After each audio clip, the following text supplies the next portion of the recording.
शिवराज सिंह चौहान के गुस्से का कारण एयर इंडिया ही है या फिर कुछ और भी हो सकता है। शिवराज सिंह चौहान को यह ट्वीट करने से पहले अपने स्तर पर संबंधित विभाग से शिकायत करनी चाहिए थी। एक मंत्री की हैसियत से उन्हें उड्डयन मंत्रालय या उड्डयन मंत्री से बात करना चाहिए था। इसके बाद भी समस्या का समाधान नहीं होता तो उन्हें मंत्रिमंडल की बैठक में यह मामला उठाना चाहिए था। नमस्कार, आप देख रहे हैं 7 टीवी भारत। मैं हूं आपके साथ सुशील गिरीश। 7 टीवी भारत के खास प्रोग्राम न्यूज मिनट में आपका स्वागत है। इस वीडियो में हम बात कर रहे हैं शिवराज सिंह चौहान के गुस्से का कारण जो वो एयर इंडिया पर भड़के हैं, आखिरकार क्या है। क्या यह केवल संयोग है कि मध्य प्रदेश के पूर्व सीएम और केंद्रीय कृषि मंत्री शिवराज सिंह चौहान के बाद अब पंजाब बीजेपी के प्रमुख सुनील जाखड़ को अपनी हवाई यात्रा में टूटी सीट मिली है। सुनील जाखड़ ने रविवार को चंडीगढ़ दिल्ली इंडिगो फ्लाइट की टूटी हुई सीटों की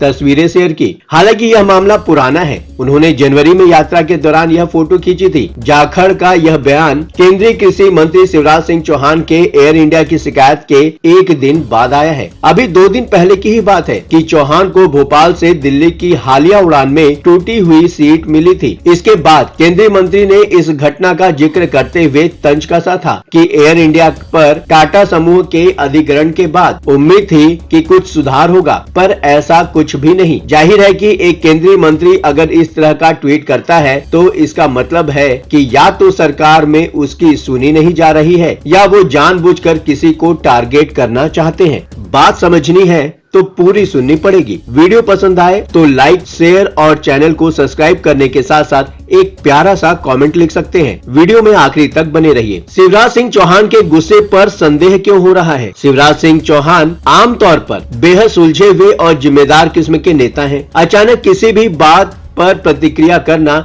उनकी आदत में शुमार नहीं है। जो लोग उन्हें जानते हैं उनको यह यकीन नहीं हो रहा है कि इस तरह कैसे शिवराज अचानक एयर इंडिया और टाटा समूह को टारगेट पर उन्होंने ले लिया। दरअसल शिवराज यह सवाल टाटा समूह से नहीं उठा रहे। सवाल तो केंद्र सरकार और उड्डयन मंत्रालय से है। अगर कोई विभाग ठीक से नहीं काम कर रहा है उसके लिए जिम्मेदार पूरा मंत्रिमंडल है। टाटा समूह की अगर टिकट का पैसा लेकर आम लोगों को सुविधाएं नहीं दे रहा है तो इसके लिए जिम्मेदार मंत्रालय है। शिवराज इस तरह अपनी व्यथा लिखते हैं जिससे लगता है कि वो जानबूझकर उड्डयन मंत्रालय का नाम नहीं लिख रहे हैं, पर उनका निशाना वहीं पर है। चूंकि एक केंद्रीय मंत्री सरकार का अहम हिस्सा होता है। संसदीय लोकतंत्र में कलेक्टिव रिस्पॉन्सिबिलिटी का सिद्धांत चलता है। मतलब किसी एक की सफलता या विफलता पूरे मंत्रिमंडल की सफलता या विफलता मानी जाती रही है। इसका मतलब ये रहा है कि अगर एक आदमी डूबता है तो सबको डूबना होता है। मतलब कि किसी एक को रिजाइन करने का मतलब पूरी सरकार के रिजाइन करने से होता रहा है। हालांकि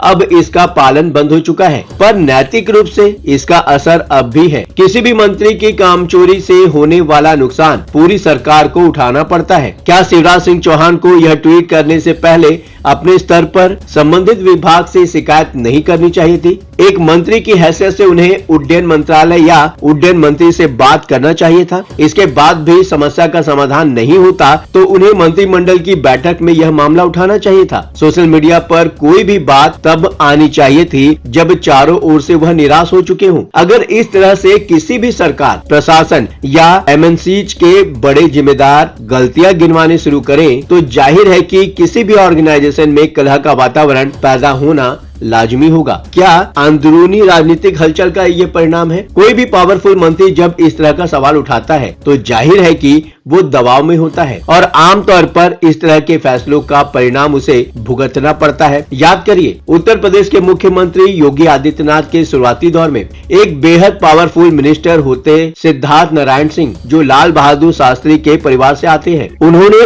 एक बार ट्वीट करके यह जानकारी दी कि उनके सरकारी घर में बरसात का पानी छत से टपक रहा है। उन्होंने अपने ट्वीट में बाबूशाही यानी कि ब्यूरोक्रेसी पर तख्त टिप्पणी की थी। इस ट्वीट का मतलब काफी कुछ वैसा ही है जैसा शिवराज सिंह चौहान के ट्वीट का मतलब है। उनके कहने का मतलब भी यही था कि नौकरशाही पर सरकार का नियंत्रण नहीं है। भविष्य में सिद्धार्थ नारायण सिंह को मंत्रिमंडल से बाहर होना पड़ा। हालांकि शिवराज के साथ ऐसा नहीं होने वाला है। शिवराज जनता के नेता है। चुनाव में उनकी अहमियत अभी भी बरकरार है। अभी उनमें इतनी कुव्वत है कि वो दर्जनों सीट पर खेल बना और बिगाड़ सकते हैं। इसके साथ ही उन पर राष्ट्रीय स्वयंसेवक संघ का हाथ है। इसके साथ ही केंद्र की मोदी सरकार में भी ठीक ठाक उनको महत्व मिल रहा है। इसलिए राजनीतिक गलियारों में एक और स्पेकुलेशन किया जा रहा है कि क्या शिवराज के माध्यम से टाटा समूह या तेलुगु देशम पार्टी को संदेश दिया जा रहा है। क्या शिवराज खुद की अब एक अलग इमेज बनाना चाहते हैं? 24 फरवरी को पीएम नरेंद्र मोदी की बिहार यात्रा से 2 दिन पहले शिवराज सिंह चौहान कृषि मंत्री की हैसियत से मखाना किसानों के बीच पानी लगे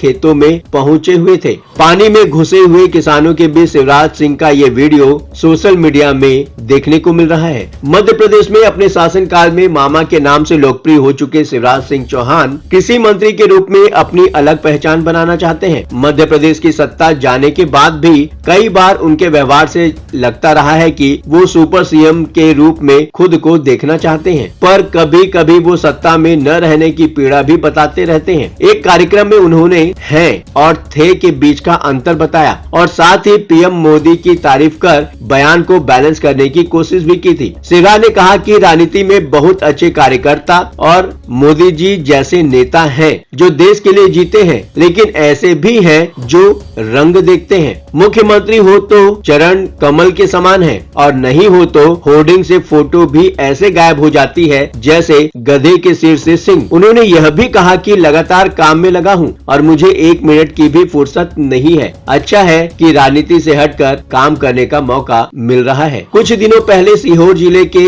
भेरुंदा पहुंचे शिवराज ने लाडली बहनों को संबोधित करते हुए कहा कि चिंता मत करना, 10 तारीख को खाते में पैसा आएगा। उन्होंने यह भी कहा कि बहन भाई का रिश्ता विश्वास का होता है और इस विश्वास की डोर कभी नहीं टूटेगी। हद तो तब हो गई जब मोहन यादव की कैबिनेट ने पहला आदेश लाउड स्पीकर की तेज आवाज पर अंकुश को लेकर जारी किया। मोहन सरकार के आदेश में सुप्रीम कोर्ट की गाइडलाइंस का जिक्र करते हुए यह साफ कहा गया कि धार्मिक और सार्वजनिक स्थलों पर निर्धारित डेसिबल के भीतर ही लाउड स्पीकर बजाना होगा। भेरुंदा में ही बैंड संचालकों ने सरकार के इस आदेश को लेकर शिवराज को ज्ञापन सौंपा। शिवराज ने बैंड संचालकों को आश्वस्त करते हुए कहा कि आप बैंड बजाएं, ढोल बजाएं, ताशे बजाएं, कोई रोकेगा तो मैं देख लूंगा। आखिरकार शिवराज सिंह इतने तेवर में कैसे आ गए? क्या उनके ऊपर कोई दबाव है? फिलहाल इस वीडियो में इतना ही। आपका क्या सोचना है? कमेंट बॉक्स आपका है, बेझिझक अपने विचार कमेंट बॉक्स में शेयर करें। हाँ, चलते चलते ये बात भी बताना जरूरी है कि 7 टीवी भारत अपने दर्शकों की राय और सूचनाओं के लिए हमेशा खुला है। अगर आपके पास कोई महत्वपूर्ण खबरें, अहम घटना, सामाजिक मुद्दा या कोई ब्रेकिंग अपडेट हो तो वीडियो में दिए गए नंबर पर व्हाट्सएप द्वारा आप हमसे संपर्क कर सकते हैं। आपके विचार, आपके सुझाव हमारे लिए मायने रखते हैं। अब आपकी बात नहीं रहेगी अनसुनी। ये प्लेटफॉर्म है आपका, आपकी आवाज को बुलंद करने का। वीडियो पसंद आया हो तो वीडियो को लाइक करें, साथ ही साथ चैनल को सब्सक्राइब करके 7 टीवी भारत के परिवार का हिस्सा बने। लगातार खबरों के लिए बने रहिए 7 टीवी भारत के साथ।